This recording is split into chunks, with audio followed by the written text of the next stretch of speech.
Good evening, universe. Tonight I'm going to be talking about all the books that I read in July. So the first book I read in July was To Kill a Kingdom by Alexandra Christo. So it feels like it has been like 1,000 years since I read this book, and I don't know why, just obviously at the beginning of July. I did get COVID in that time, so I was reading this while I had it, while I was homesick and quarantining. So it was definitely great for that, but I think that might be why it feels like it was like such a long time ago. Either way, this book is essentially, it's a standalone YA fantasy, and it's about Lyra, who is a siren princess who murders princes. It's a rule in the siren court, the siren kingdom, that the sirens have to like murder people and take their hearts every year, I think on their birthday. For the princess, it's not good enough to steal and eat a peasant heart. Instead, she steals and eats prince hearts, and the more of those she steals and eats, the more powerful she becomes. The other perspective in this is the prince. I cannot remember his name right now. So in turn, the prince murders sirens, and he knows about the prince killing siren in particular. Prince Bane, I think that's what they call her, is Prince Bane. So she's made this reputation for herself as this murderous siren, but since she lives under the water, he doesn't know too much about her, like her name, for example. And he runs around with his group of basically pirates. And so they run around and murder sirens, which isn't very nice to the sirens, but they're kind of considered like monsters. They murder sirens, which is a difficult feat to do because sirens have this ability, like sirens from mythology, where they sing and they like lure the people and they ruin their defenses. So on. So this is kind of a Little Mermaid retelling, but obviously much darker because there's a lot more murder. Well, it might be more similar to the like original, but definitely not the Disney version. Prince Alion is his name. I could have just looked at the back. So this is an enemies to lovers storyline. Like I said, it's a standalone, so you get all of it right in there. I thought it was really well done. It was super fun and fast paced. There were a couple of times when I wanted a little bit more about exactly how certain types of magic worked. And we visited so many cool places in this book, which was one, amazing, but two, I really wanted to spend like more time in those places and really establish them, learn more about them, so on. It had a lot of great reveals. The tension was pretty good. I liked the romance. I bought it. And I liked the action too. There were just a couple moments where the action fell through a little bit for me. Like, for example, in the final battle, I wanted a little bit more of description about how some certain final moves were going down. That I would have really appreciated, but for the most part, I think this was really well done. I really enjoyed the character struggles, and if you're looking for a fun YA standalone, I definitely recommend this. I think this is great for summer. It's like a dark beach read. Highly recommend. Really happy with this one. Next up, I read another book that had been hyped to me a ton, and that is Legendborn by Tracy Deonn. I just did a reading vlog for this, but that's full of spoilers, so if you don't want to watch that, then watch this not full of spoilers version. Basically what Legendborn is about, it's like demon hunters, but the demon hunters are descendants of the line of King Arthur, and sometimes the demon hunters just like serve those descendants. That's what this is about. But also our main girl is going to college. But also, it's about grief. But also, it's about prejudice. So there's a lot going on in here, which makes sense. It's a pretty thick YA. It's about 500 pages, so a little bit heftier than your typical, 350-ish page type YA book. YA debut, anyway. So we follow Bree, who has just lost her mother, who died in a car accident. And Bree goes away to college, except she's still in high school. She's like 16, but she gets into this early college program and goes to the same place that her mom went for college. And when she's there, she witnesses a demon attack. And then a Merlin, which is the name for like a sorcerer, he uses his ability. This is like the first chapter, by the way, first or second chapter. So like, this is not spoilers. This is how the story starts. The Merlin uses his abilities to dissipate the memories in her mind, to cover them up. She's walking away and then she remembers it anyway, despite the Merlin's powers. And at the same time, she realizes that she's been mesmered before when she was being told about her mother's death. So now she thinks there's some kind of spooky demon interference afoot, and she needs to find out what is going on, what really happened that caused her mother to die. And so to do this, she pushes herself into finding out all the secrets of this place and kind of delves into the demon murdering society. This was great. Once again, it had been really hyped to me, so I did have really high expectations. And honestly, I think some of my high expectations made me enjoy it just a little bit less than I would have if I had gone into it without those ideas. But it was still a fantastic book. I would say 80% of it I really liked, 5% of it I was like, meh, and 15% of it I adored. I loved a lot of the character struggles, the plot twists. There are so many plot twists. So many things happen that I did not see coming. I feel that the book misdirected me really well, and I really enjoyed that. I liked learning more about the lore. I do wish that it had been given in earlier chunks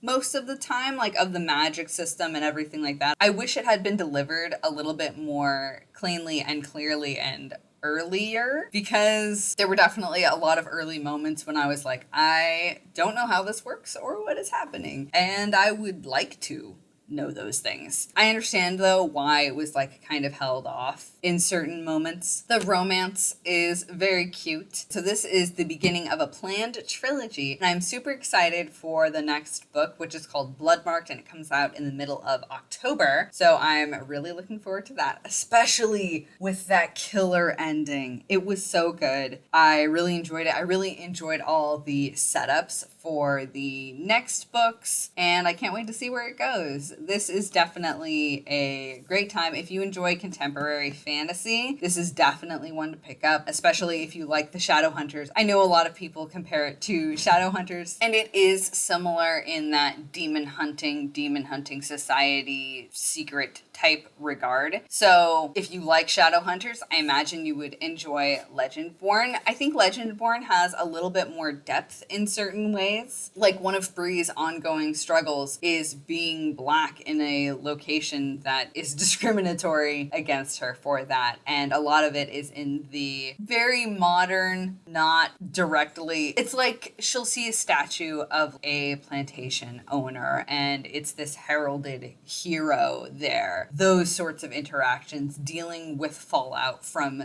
ancestral racism. So it definitely deals with some really heavy topics. Also, it touches a lot on grief. Overall, just a really fantastic book. Highly recommend. Another great YA. The next book I read, I had become interested in several years ago. I saw it at the library, picked it up on a whim. And that book was The Spinner of Dreams by K.A. Reynolds. This is a middle grade fantasy about a young girl who basically gets cursed by fate, and fate is a person in this world. We get a little prologue about fate and her twin sister Dreams. So from what I can tell, this book is mostly about the young girl who was cursed by fate, her trying to push back against that and maybe make her own destiny. I can't be 100% certain because I DNF'd this, and I DNF'd it pretty quickly. I think this book was very charming, and it deals with mental illness in an interesting way.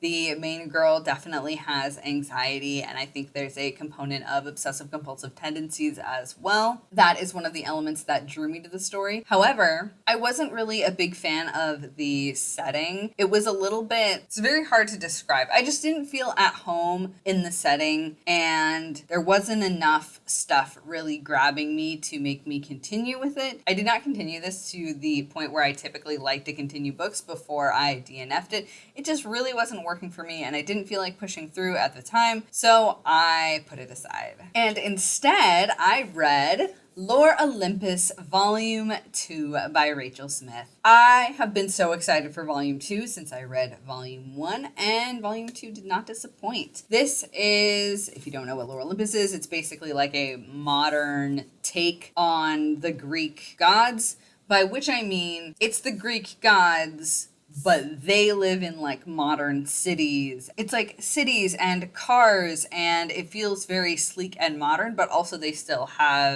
gods. So they still have like powers and things like that. And then I think there are still mortals somewhere, but they haven't really played into it so far for me, presumably because they're not important enough to rank on the gods story. It's a retelling of the taking of Persephone myth, and it primarily follows Persephone throughout that, so we can see her develop and change over the course of things. I'm not going to go into the events in volume 2 because I don't want to have any spoilers. So all I'll say is that I really enjoyed the continuing relationships being developed in this, and I don't just mean romantic. Obviously, the familial relationships are going to be a big thing in something tackling the Greek gods. There are a lot of really heavy topics in this, and even at the beginning, I believe it says that this regularly deals with abusive, unhealthy relationships and toxic people. I'm into that kind of stuff. I really like seeing that stuff tackled, so I have really been enjoying this, but definitely keep that in mind if you ever pick it up. And I can't wait for volume 3. After Lore Olympus, I started reading The Gilded Wolves by Roshani Chokshi. I did not finish this, but I'm not DNFing it. Basically, I started reading it and I was immediately baffled. There were a lot of things I did not understand about what was going on. I don't know if my brain just hadn't recovered from COVID yet, or if the writing style is just not working with me, or what. But it was just, there were a lot of things that I really enjoyed, but there were also a lot of things that just were not working for me. So I'm definitely going to be picking this up again, but I didn't feel like it right now. So I went ahead and set it down, and I'll be coming back to it later, and I'm going to save my review for when I come back to it then. That said, the thing pushing me forward is definitely the characters, so I will be reading it for that. It seems like the plot is going to be less intriguing to me, but I do like the characters, so I'll definitely be back for them. And the end of the month ended in kind of a strange way because I had just put down The Gilded Wolves. I started reading The Shadow of Kyoshi, and I haven't finished it yet. I have been reading kind of slow, and I just started school again, so probably I'm going to continue reading really slowly. I'm enjoying The Shadow of Kyoshi, but I'm going to save that for my August review once I finish the duology and I can have more complete thoughts about it. So July was a weird month because there was a lot of stuff that I really enjoyed, and then there was some stuff that was a little bit not as good at grabbing me. I am excited to come back to The Gilded Wolves in a while, and I'm very excited to finish The Shadow of Kyoshi. But for now, that's everything I read in July. I hope you had a wonderful reading month in July. Please tell me your favorite thing that you read in the month of July, and most importantly, have a great night, universe.